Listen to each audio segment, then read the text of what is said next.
Ako si Anelisa, nakatira sa Muntinlupa City. Ako ay may 2 anak. Ang aking asawa ay nagtatrabaho sa isang construction field at ako naman ay isang full-time mom at the same time ay tumutulong sa aking mama para magbantay sa kanyang tindahan.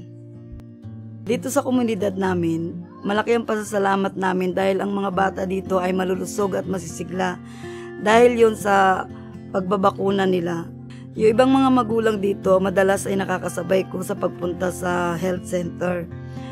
Noon pa man ay naniniwala na ako sa magandang epekto ng bakuna. Kaya naman sa panganay ko pa lang sinigurado ko ng kumpleto ang kanyang bakuna. Ako ay personal na naniniwala na ang bakuna ay importante at malaki ang maitutulong para sa kalusugan ng aking anak. Kaya bilang magulang, hindi ako nagdalawang isip na pabakunahan ang aking anak. Sa ibang tao kasi, feeling nila kapag pinabakunahan yung anak nila, nagkakaroon ng sakit.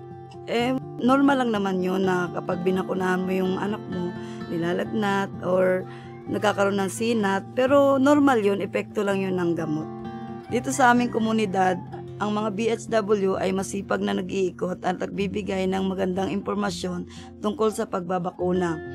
Kaya para sa akin, madali kong naintindihan at madali kong naunawaan ang mga benepisyong maaaring makuha ng aking anak sa pagpapabakuna. Sa tuwing may schedule ng bakuna ang aking anak, napag-uusapan namin ito ng aking asawa. At dahil naniniwala siya na maganda ang epekto ng bakuna para sa aming anak, madali naming napagdidesisyonan na pabakunahan ito.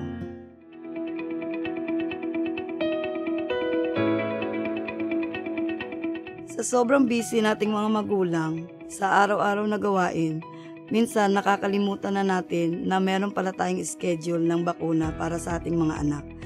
Kaya malaking tulong ang programa ng Save the Children at City Health Office ng Muntinlupa kung saan sila ay nagpapadala ng text messages sa aming mga magulang para ipaalala ang schedule ng bakuna ng aming mga anak.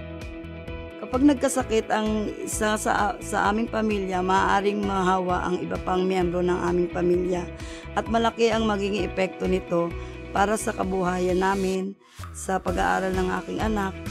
Kaya napaka-importante ng bakuna hindi lang para sa aking anak kundi sa aming buong pamilya. Para sa mga kagaya kong magulang, huwag na po tayong matakot na pabakunahan ang ating mga anak.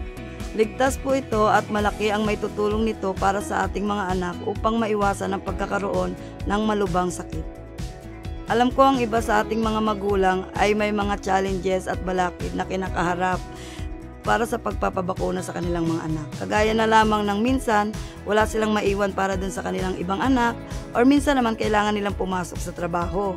Pero sana bigyan natin ng importansya ang pagpapabakuna sa ating mga anak upang magkaroon tayo ng malusog na pamilya at malusog na komunidad.